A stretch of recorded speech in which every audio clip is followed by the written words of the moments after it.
자, 이제 여과 작용부터 좀 보겠습니다. 여과 현상에서는 어렵게 출제되지는 않았습니다.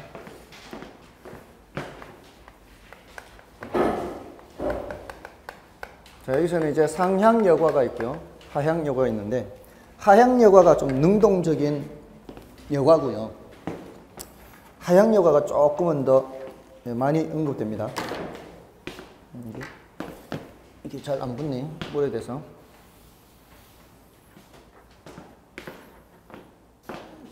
하향 여과는 고소득층이 살던 주택이 낡아지면서 소득 수준이 낮은 사람이 들어와 살게 되는 현상이고요.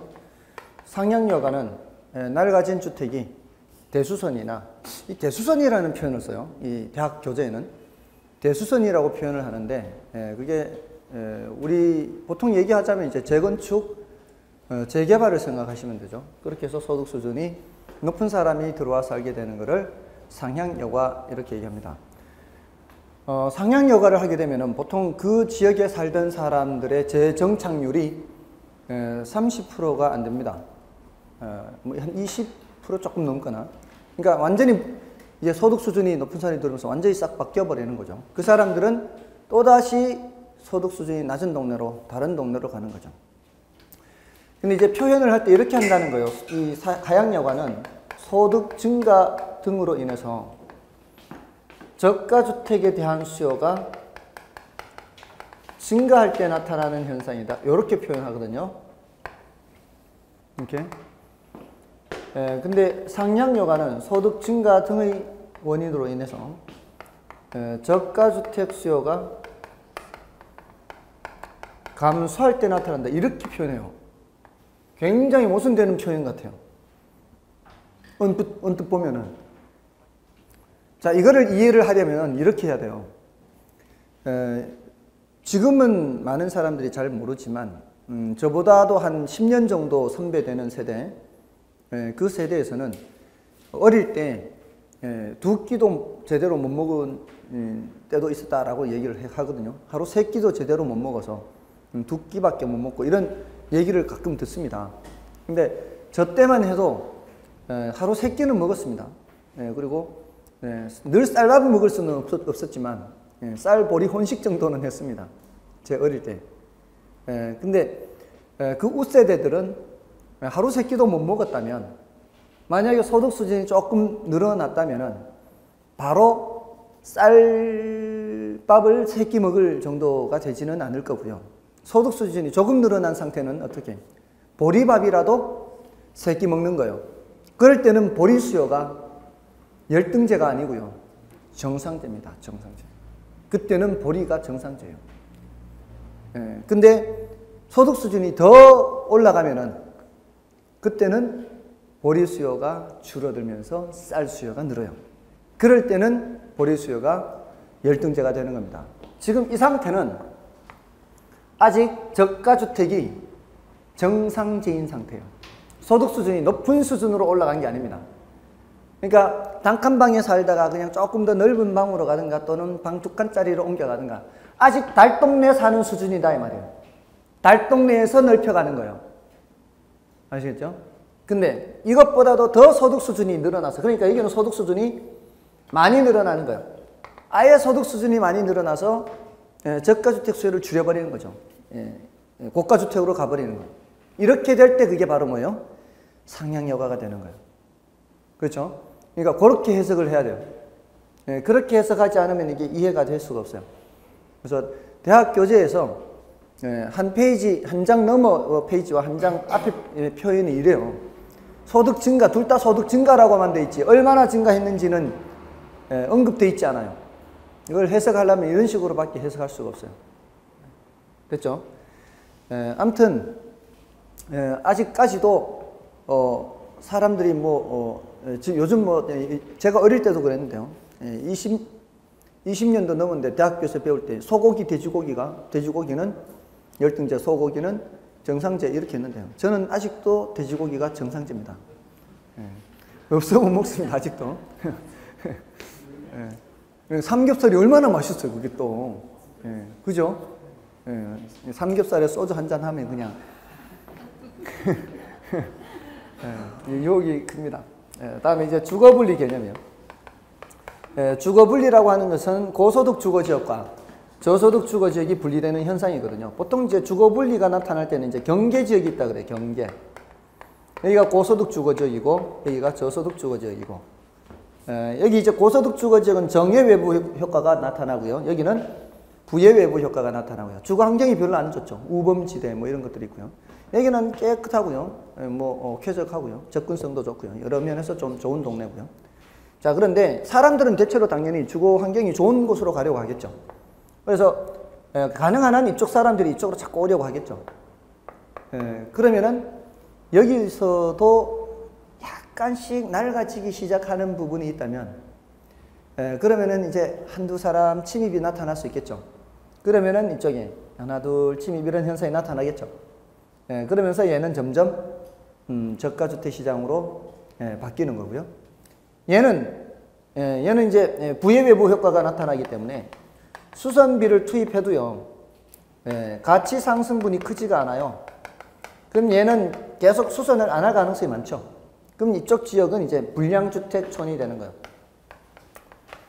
불량주택이 된다는 거는 이거는 이러한 현상이 나타나는 거죠. 그러니까 그냥 더 버리는 거죠. 이러한 의사결정은 합리적 의사결정이요, 비합리적 의사결정이요. 수선비가 더 커서 합리적 의사결정이죠. 합리적 의사결정에 의해서 자연스럽게 나타나는 현상이다라고 해서 얘는 시장 실패가 아니라는 거죠. 자연스럽게 나타나는 현상이래요. 그래서 불량주택 문제는 시장 실패가 아니다. 오히려 소득의 문제다. 뭐 이런 식으로 얘기를 합니다. 그리고 이쪽은 정예 외부가 나타난다는 것은 수선비보다 가치 상승분이 더 크기 때문에 계속 유지 수선을 하겠죠. 그래서 상당한 기간 동안은 고가주택으로 남다가 그래도 어느 정도 시간이 지나면은 이제 여기가 하나 둘 낡아지기 시작하면서 점점 바뀌는 거죠. 이쪽이 이렇게 바뀌는 과정에서 얘는 불량주택촌이 되면서 나중에는 어떤 현상이 나타나는가 하면은 이게 어느 정도까지는 이렇게 되다가요. 나중에 재개발, 재건축하게 되면은 이 수선비가 이제 재건축, 재개발비요. 재건축 비용보다는 가치 상승분이 어떻게 해요? 더 커질 수 있죠. 이렇게 되면 이제 여기가 뭐가 되는 거예요?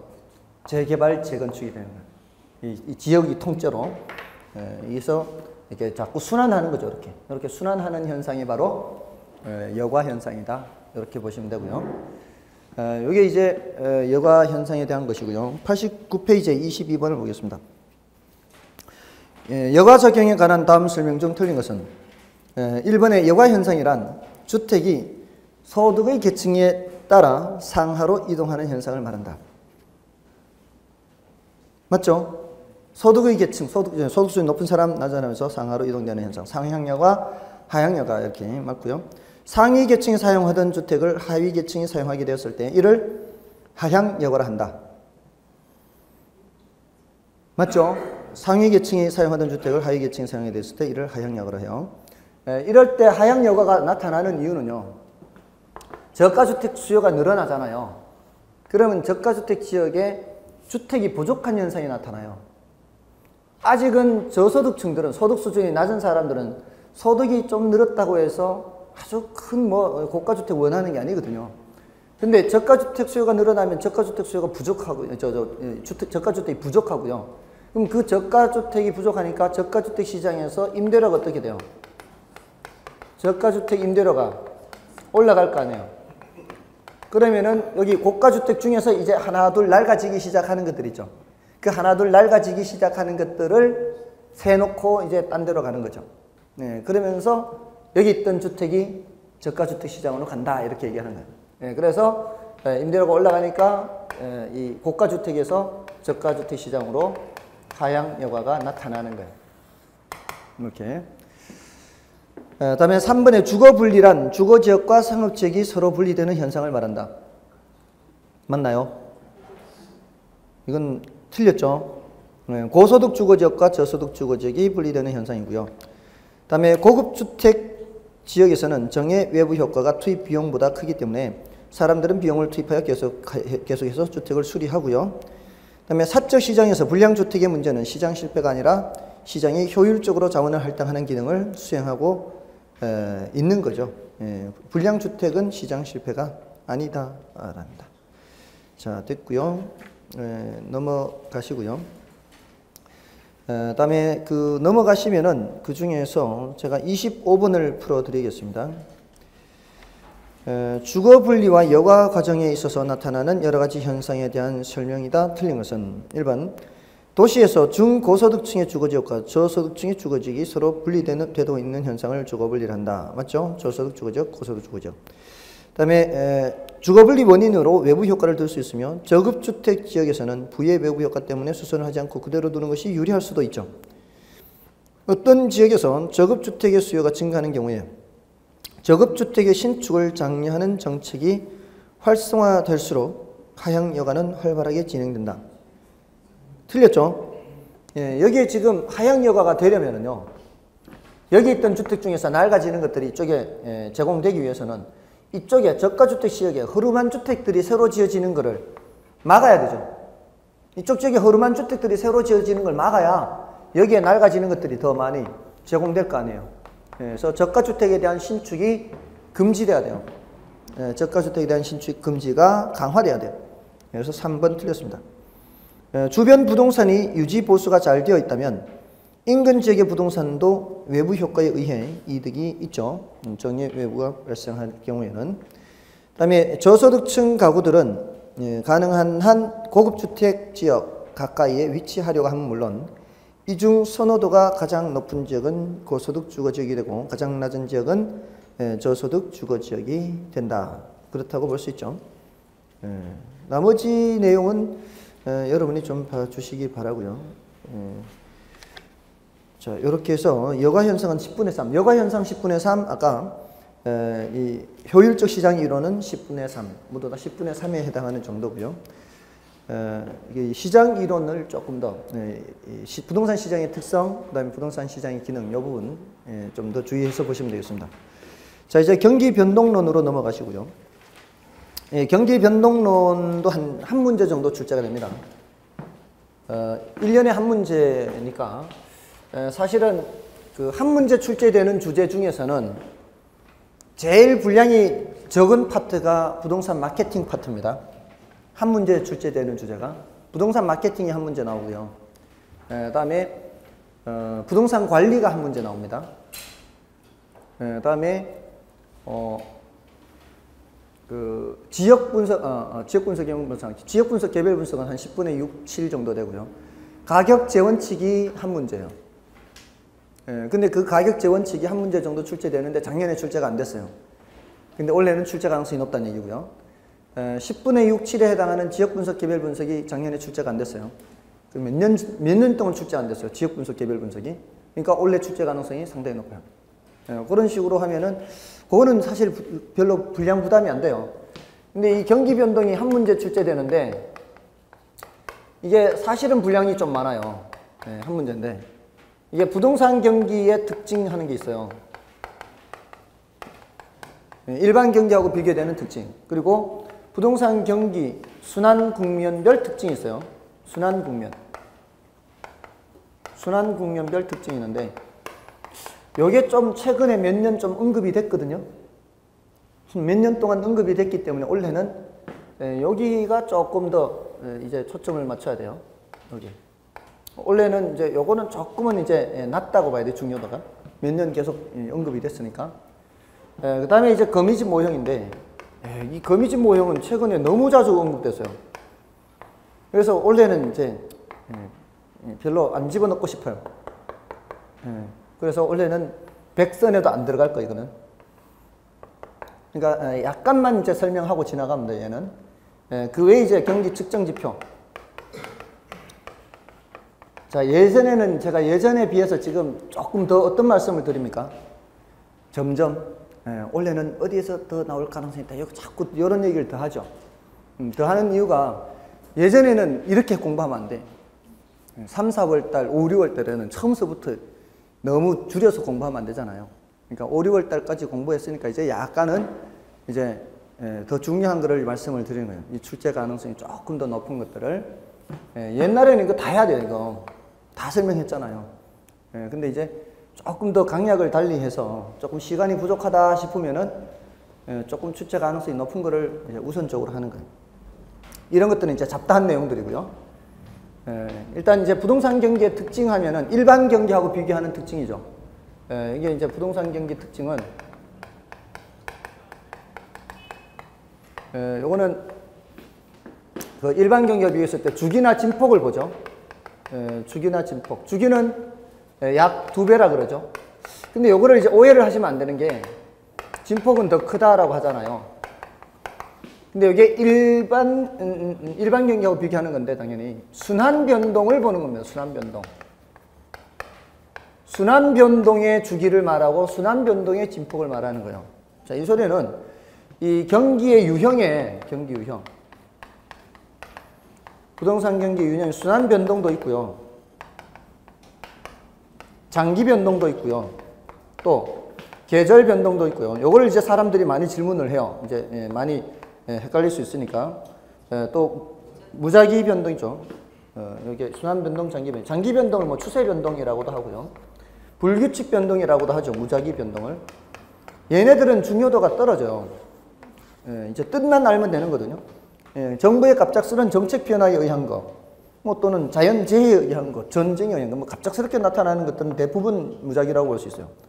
그러니까 몇 년 전에 뭐 저기 뭐 리비아 사태니 뭐 이집트 사태니 막 이렇게 그런 사태로 뭐 유가가 올라가고 막 이렇게 있잖아요. 그래서 주가가 출렁이고 이런 거는 전부 다 무작위.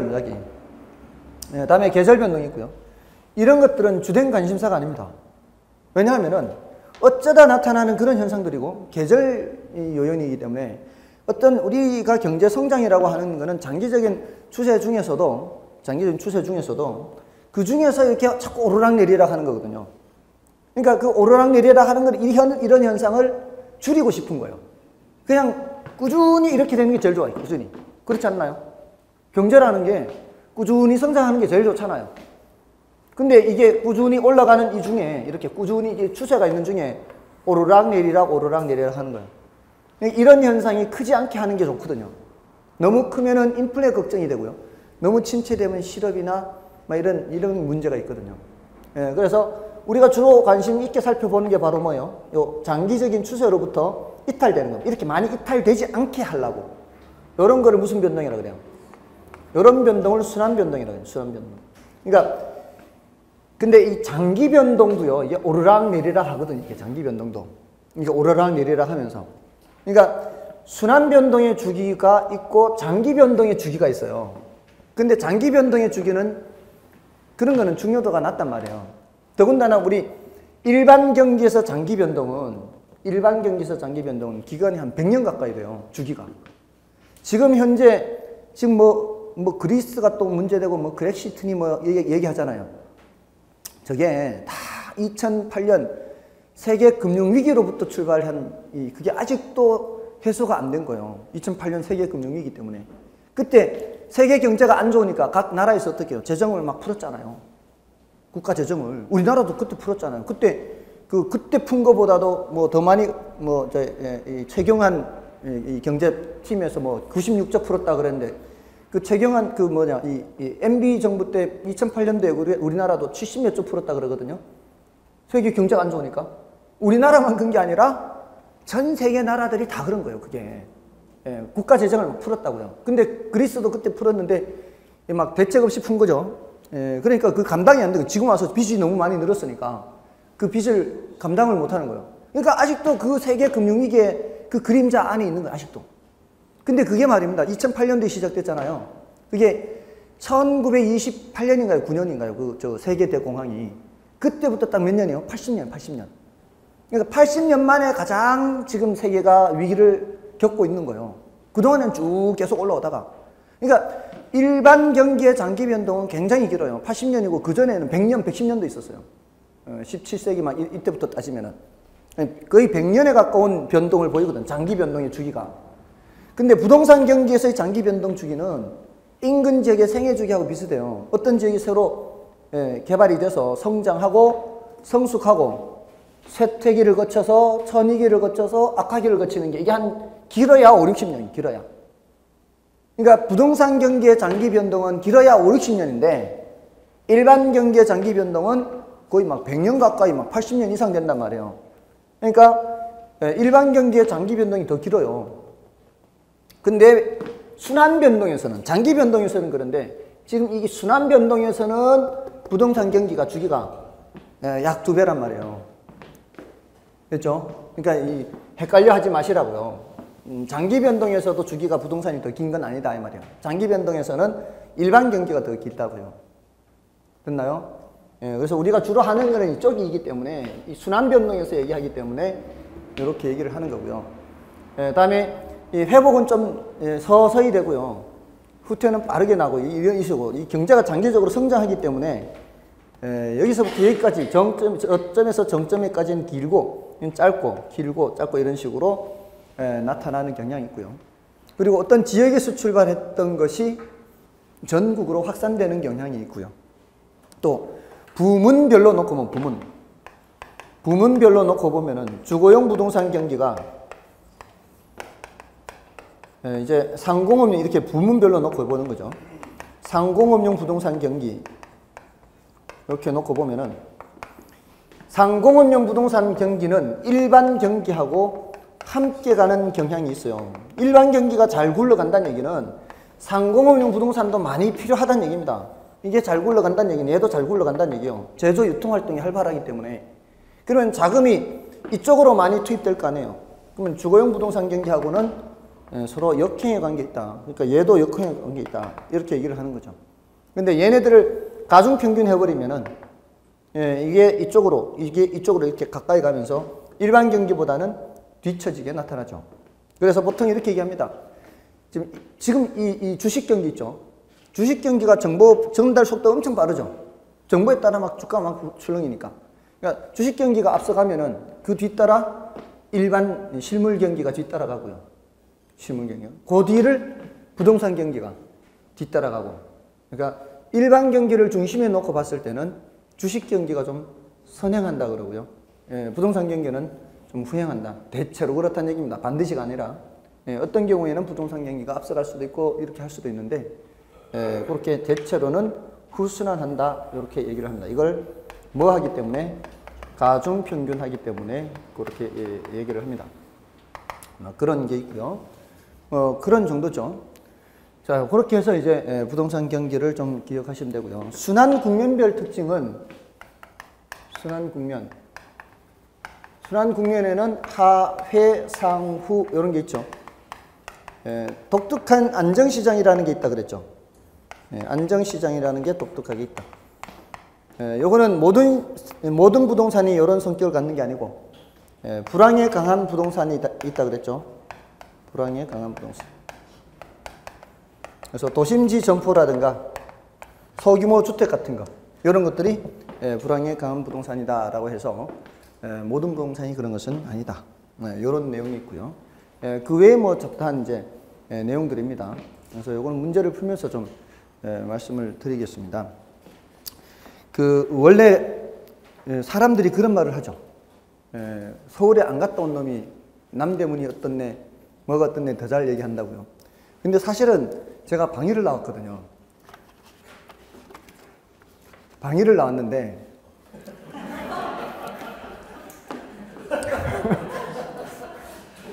굉장히 잘 알죠. 원래 근데 웃으시면 안 돼요. 이 방위도 똑같은 방위가 아니에요. 이렇게 얘기하면 사람들이 다 웃는데 저는 다 진짜 다 쏴봤어요. 굉장히 잘 설명하지 않습니까 이거? 이거는 직접 해보지 않고는 설명 못하는 거예요. 직접 이 신비 박격포를 메고 거의 산 그 8부 능선, 9부 능선까지 올라가지 않고서는 할 수 없는 얘기예요. 그래서 우리 부대가 포사격 대회에 나가가지고 80mm, 저는 60mm고 81mm는 저 계곡에서 쏘고요. 81mm는 무전기로 쏴야 돼요. 무전기로 좌표를 불러줘야 돼요. 그러니까 무전병만 올라가요. 무전병만 올라가서 그 아래에 무전기로 주고요. 그건 이제 81mm고 계곡 밑에서 저 반대로 쏴야 되니까. 근데 60mm는 전부 다 짊어지고 올라가야 돼요. 전부 다 짊어지고 올라가고 바로 눈앞에 보이는 곳에서 관측병이 관측병이 알려져요. 이렇게 거의 바로 밑에서 이렇게 하니까 관측병만 약간 노출이 되죠.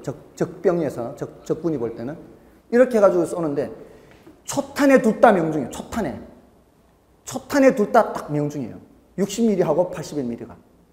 이게 사단 내에서 이럴 수가 없어요. 이렇게 엄청나게 잘하는 거예요. 초탄의 명중이라는 게 이 포를 쐈을 때 그 이 원 안에.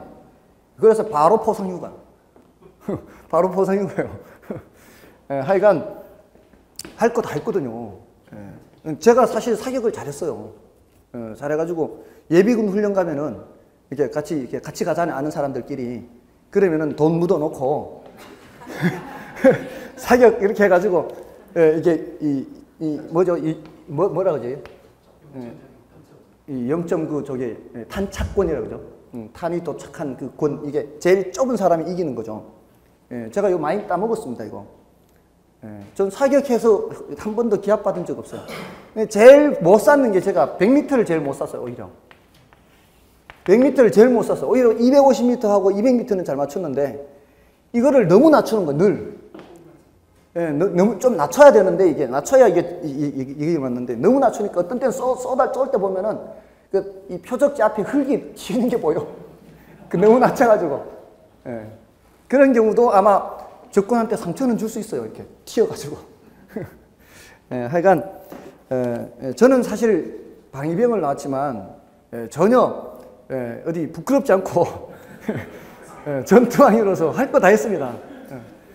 제가 제일 힘든 게 처음에 저게 뭐냐 이 충정훈련, 데모 진압 훈련. 그게 제일 힘들었어요. 근데 데모 진압 훈련, 뭐 태권도, 그때 특공 무술도 있었어요. 다 했습니다. 할 거 다 했습니다. 저같이 이런 사람이 이걸 어떻게 참 견뎠는지 모르겠습니다. 하여간 할 거 다 했으니까 너무 방이라고 너무 우습게 생각하지 마십시오. 여기 계신 웬만한 이 현역병보다 훨씬 나은 것 같아요.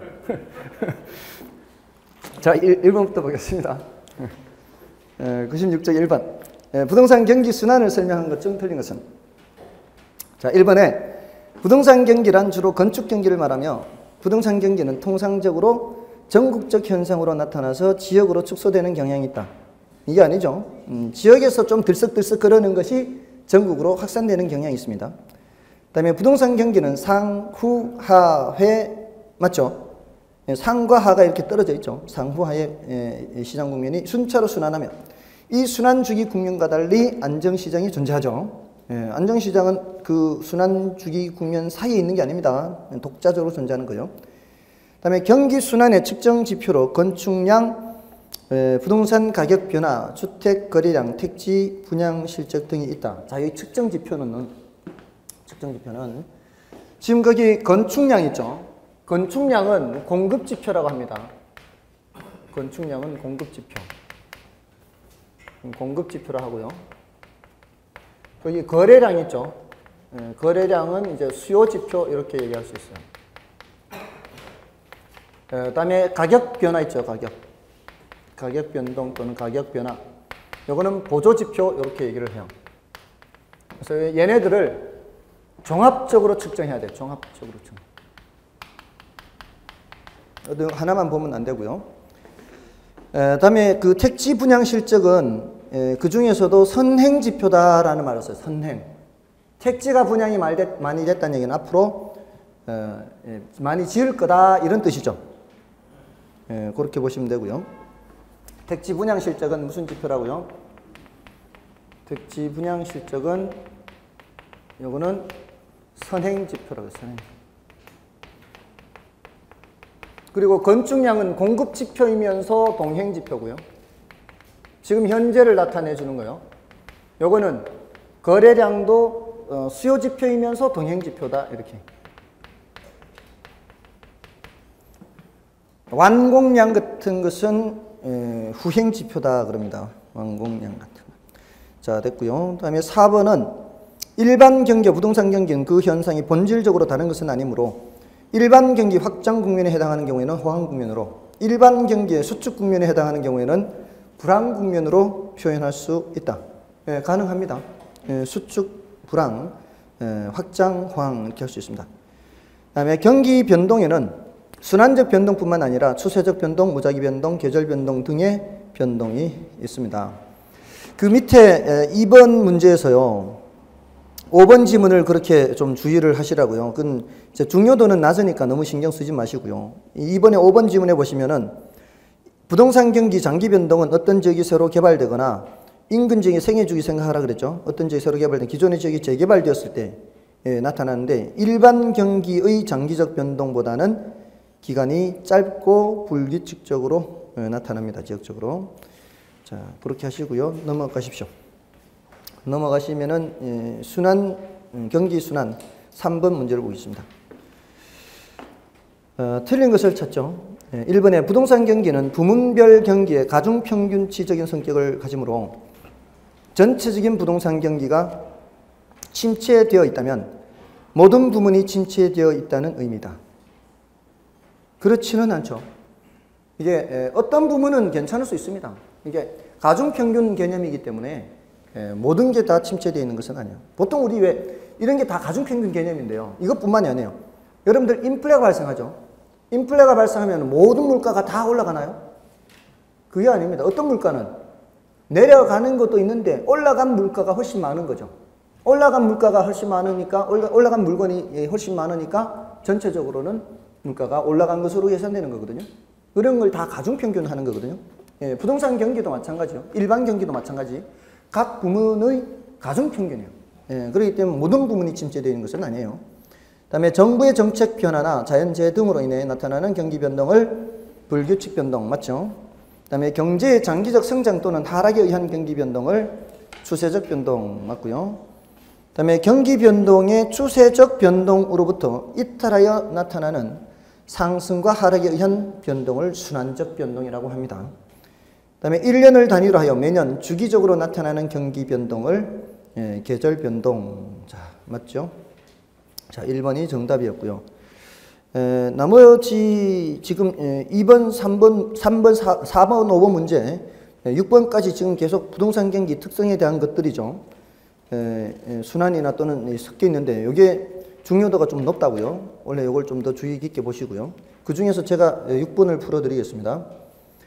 부동산 경기의 특성에 관한 다음 설명 중 옳은 것은 1번 일반 경기 변동에 대응하여 부동산 경기는 민감하게 반응하지 못하기 때문에 타선기간이 짧아서가 아니고요. 타선기간이 길어서죠. 길어서 일반 경기보다 부동산 경기는 주기가 대략 2배 정도 길게 나타나고요.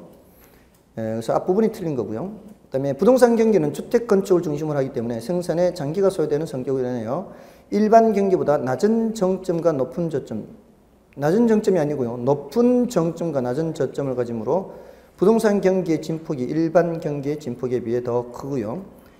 부동산 경기와 일반 경기는 역행 또는 독립적인 관계를 보이기도 하지만 일반적으로 병행하는 관계를 지니기 때문에 일반적으로 얘기할 때는 병행이 아니라 후행한다 그러죠. 부동산 경기는 일반 경기에 후행한다. 그래서 부동산 경기는 현실적으로 동일한 순환을 반복하는 것이 일반적이다. 이것도 말이 안 되죠. 앞부분도 틀렸고 뒷부분도 틀렸습니다. 다음에 4번은 부동산 경기는 일반 경기에 대하여 후순환적 성격을 지니기 때문에 부동산 경기와 일반 경기가 동시에 침체되어 있는 경우에는 반드시 일반 경기를 우선적으로 활성화시켜야만 부동산 경기도 좋아진다는 시사점을 제기한다. 틀렸죠? 이게 전통적으로 우리나라 역대 정부들이 해왔던 경기 부양책이 바로 뭔지 아십니까? 부동산 경기를 살리는 겁니다. 이게 부동산 분야가 경제 전체에서 차지하는 비중도 만만치 않거든요. 상당히 비중이 큽니다.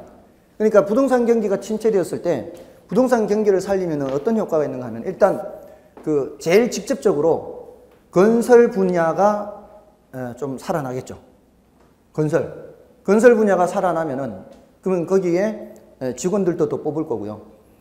거기 직원들 월급도 줘야 될 거고요. 일단 그쪽에 돈이 좀 돌죠. 그 다음에는요, 그 다음에 2차적으로는 그 건축 자재 산업이요.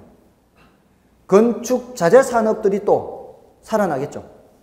자, 그러면 거기에 직원도 고용해야 되고요. 돈이 돌죠. 그러면은 그 많은 직원들이 있을 거 아니에요. 그 많은 직원들이 돈이 풀립니다. 그럼 그 사람들이 소비재를 사야 될 거 아니에요. 그 소비재를 사게 되는 과정에서 소비재 생산 기업들도 좀 더 생산량이 늘어날 수 있죠. 이게 이제 한쪽에서 시동 거는 겁니다. 한쪽에서 시동 걸어서 그것이 다른 분야에 영향을 미치게끔 하는 거예요. 그럴 때는 누가 앞서갈 수 있는 거예요? 부동산 경기가 앞서갈 수 있는 거예요. 경우에 따라서는. 예, 그렇게 해서 시동을 거는 거거든요. 지금까지 해왔던 대부분의 정책들이 그거예요. 일본도 그래왔고요. 근데 일본도 그걸 실패한 거예요. 일본이 실패했기 때문에 그게 안 됐기 때문에 이게 정상적으로 됐으면 경기가 살아났을 텐데 안 됐기 때문에 잃어버린 20년이 만들어진 거고요. 지금 우리나라도 그게 MB 정부 이후로 뭐 토목 건축 쪽에 4대 강에 막 이렇게 20몇 조 하고 이게 쏟아 부은 만큼 그게 안 된 거예요. 일본도 그렇게 토목 사업에 많이 투입했었거든요. 근데 그게 투입한 만큼 효과가 나타나야 되는데 효과가 안 나타나고 있기 때문에 이제 문제는 이제 재정 적자입니다. 그나마 우리나라는 재정 건전성을 유지해 왔거든요. 이 전두환 정부 시절에도 그거는 지켜왔어요. 재정 적자를 하지는 않았습니다. 그래서 역대 우리나라 정부가 굉장히 재정 건전성을 유지했거든요. 그 전두환 정부 때 그 재무장관으로서 저기 아웅산 때 왜 그 순직한 장관이 있어요. 그 외무장관이에요. 하여튼 그 장관이 있었는데 그 장관이 그 전두환 대통령 할 때 무슨 일이 있어도 이 재정 건전은 지켜야 된다. 그렇게 건의를 했대요. 그래서 그 재정 건전만큼은 유지를 했다고 합니다. 근데 그게 이제 제일 먼저 이제 무너진 것이 이제 IMF 때. IMF 때 막 전부 다 해오고 되고 하니까 그때 어떻게든 사람들 먹고 살게는 해줘야 될 거 아니에요. 그러니까 뭐 휴지 주어도 하루 3만 원, 뭐 어디 저 풀 뽑아도 하루 3만 원, 공공근로사업이라는 이름으로 그렇게 했잖아요. 돈을 풀어야 될 거 아니에요. 사람들이 실직되어 있는 상태니까.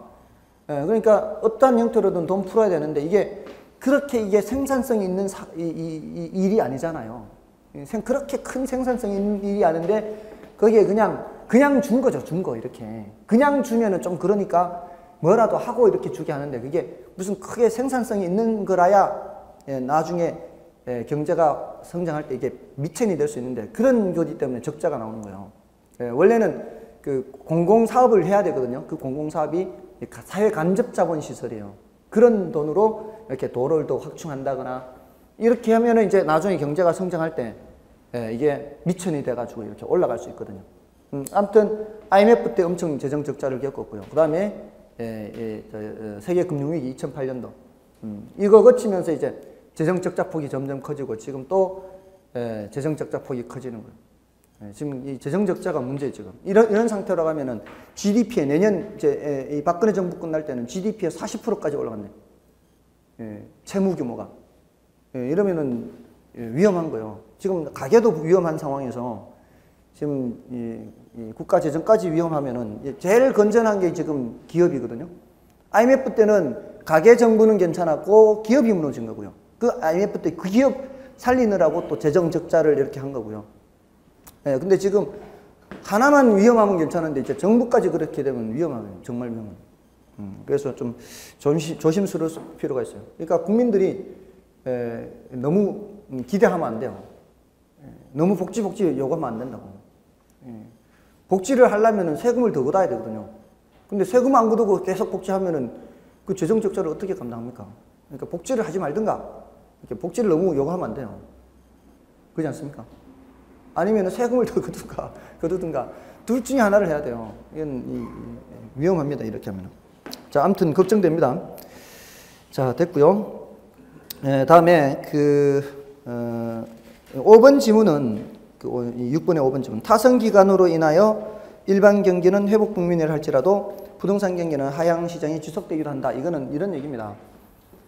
이게 일반 경기는 이렇게 쉽게 꺾여 올라가는데 부동산 경기는 타선 기간 되면 쭉 갔다 올라가는 게 이게 타선 기간이에요. 그래서 일반 경기는 회복이 돼도 부동산 경기는 저렇게 될 수 있다. 이런 얘기고요. 다음에 넘어가시면은 7번이요. 7번이 그 해설이 어떤 분이 이렇게 질문하죠. 답이 두 개가 아니고요. 해설이 잘못됐어요. 7번의 2번 해설이요. 부동산의 종류에 관계없이 대체로 거래가 활발히 이루어지는 시장은 안정시장이라고 되어 있잖아요. 안정시장은 부동산의 종류에 관계없이 활발히 이루어질 수가 없어요. 안정시장은 딱 정해져 있잖아요. 불황에 강한 부동산에서 도심지 점포나 소규모 주택 이렇게 정해져 있죠. 그러니까 모든 부동산의 종류에 관계없이 대체로 거래가 활발히 이루어지는 시장은 상향시장이에요. 상향시장. 이것도 제가 졸면서 해설했던 것 같아요. 상향시장이요. 답이 두 개인 것은 아닙니다. 그래서 틀린 거고요. 이제 읽어보시면 일반 경기에 비해 회복 국면은 긴데 비하여 후퇴 국면은 빠른 것이 특징이며 부동산 경기는 일반 경기에 비하여 진폭이 작은 게 아니라 진폭이 더 크죠.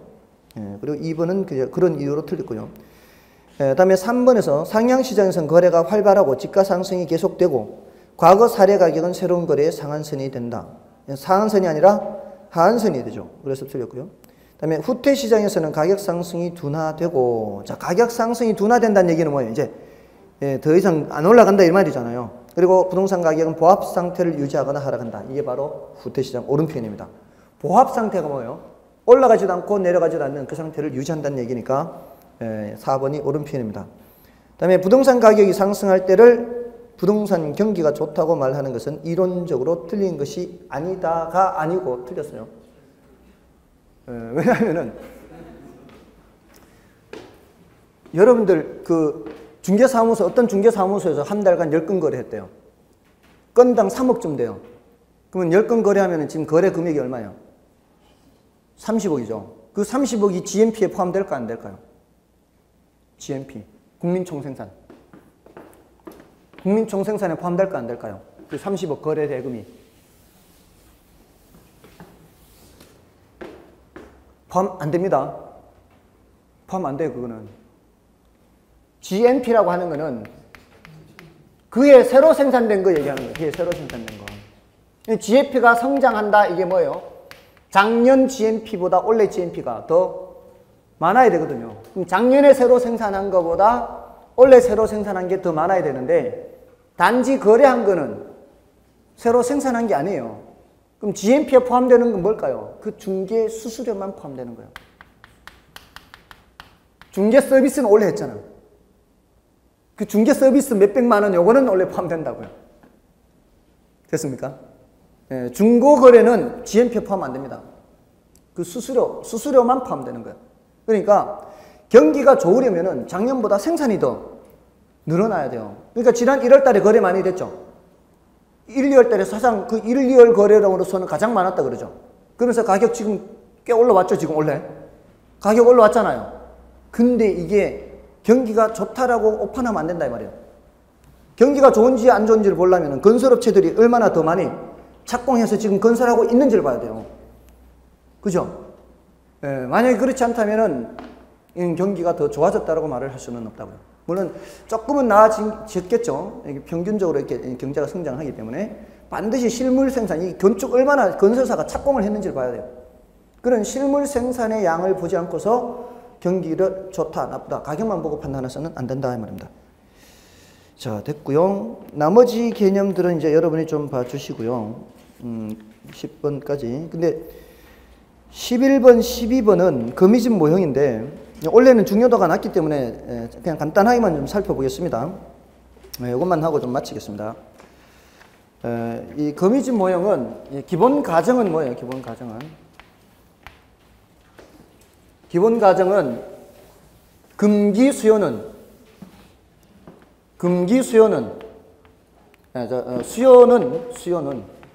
금기 가격에 의존한다 그러죠. 수요자들은 지금 가격 보고 결정하는 거고요. 공급은 전기 가격에 의존한다. 이렇게 하는 거예요. 이게 가장 큰 가정입니다. 기본 가정이에요.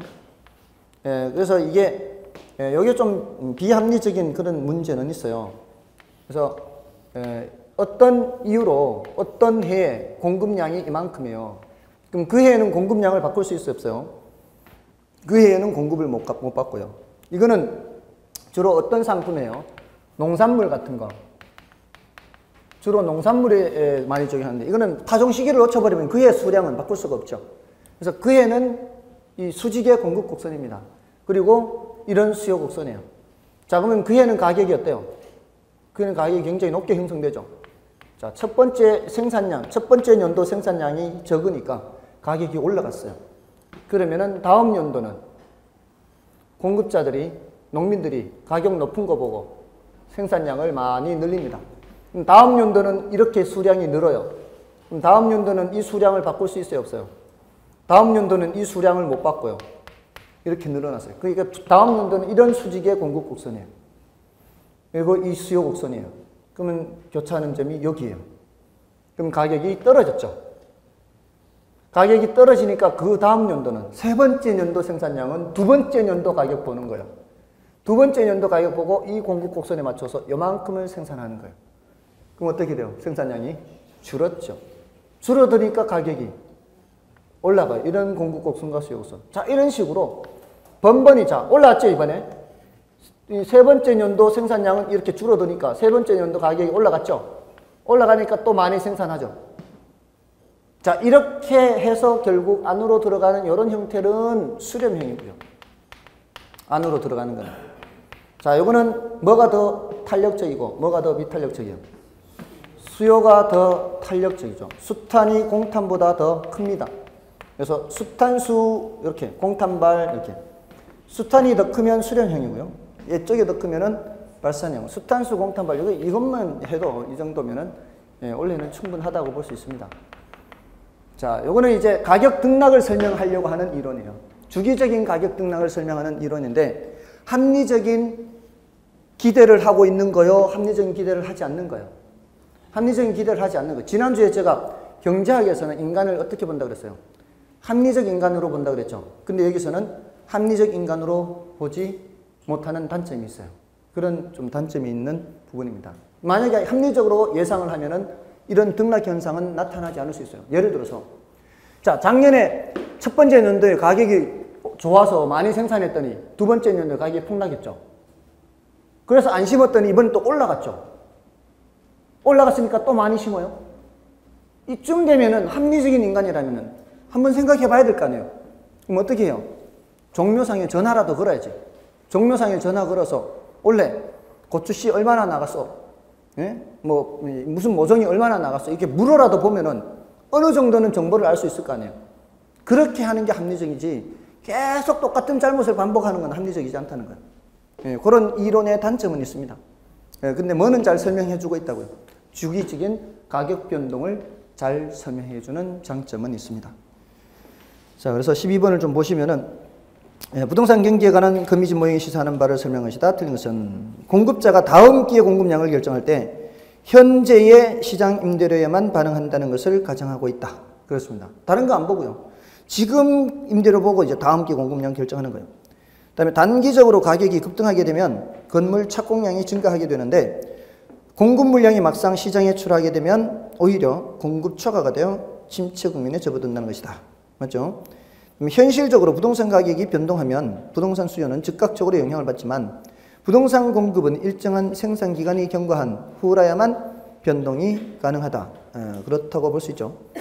그다음에 거미집 모형의 안정 조건은 수요 곡선의 기울기 절대값보다 공급 곡선의 기울기 절대값이 클 때 나타난다. 자, 이 안정 조건을 얘기할 때요. 이게 수렴이 이게 기울기로 얘기할 때는 어떻게 얘기해야 돼요? 반대로 수요 곡선의 기울기 절대값이 공급 곡선의 기울기 절대값보다 더 작아야 되죠.